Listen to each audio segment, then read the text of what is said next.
Hello, house guests. This is House of Chatter Haunted House Calls, where we talk everything paranormal. Thank you for being here today. This is our first show, and today we are going to cover poltergeist and poltergeist activity and what that might look like. So we'll cover the meaning. I'll give you a couple of haunted locations where there is this activity, and then I will provide a couple of stories, personal stories, on some poltergeist activity. All right, so let's get started on our spooky journey.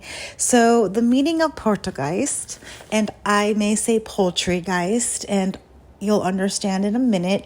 I say that as a coping mechanism because I've experienced some very odd activity when I was younger, and it was quite terrifying. So to get a little bit of the edge off, I might call it a poltergeist instead of poltergeist. But anyways, is a type of ghost or spirit that is responsible for physical disturbances such as loud noises and objects being moved or thrown. So this is really creepy stuff. If you ever experience something like this, Poltergeist is also a movie. I have never watched it, but I believe the hallmark is where a TV turns on and flips channels or speaks to you or something like that. I can tell you a story of mine. Growing up, I did have a TV that would turn on and flip channels. This TV didn't do it all the time. I believe was the only one to witness this, unless my niece also witnessed this.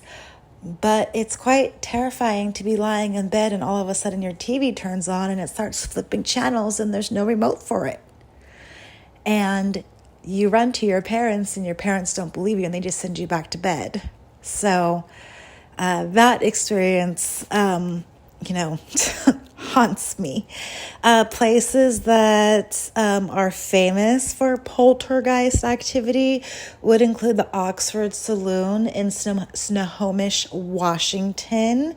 It is rumored that the bartenders there are not allowed to be alone, and they're not allowed to close the saloon alone because objects had been thrown.